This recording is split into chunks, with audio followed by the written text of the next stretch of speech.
السلام علیکم ورحمۃ اللہ وبرکاتہ۔ بلال صاحب پوچھتے ہیں کہ سود کی تعریف اور ڈیفینیشن کیا ہے؟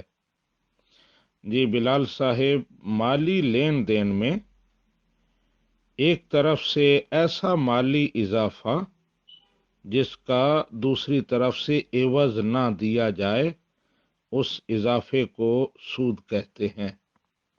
اس کو آپ مثال کے ساتھ یوں سمجھیں کہ آپ کسی کو 1,000 روپیہ دیتے ہیں اور وہ آپ کو 1,100 روپیہ دیتا ہے، تو آپ 1,000 تو 1,000 کے بدلے ہو گیا، اوپر جو 100 1100 دیا گیا ہے دوسری طرف سے اس کا کیونکہ معاوضہ نہیں ہے، اس لیے وہ 100 جو ہے وہ سود ہے۔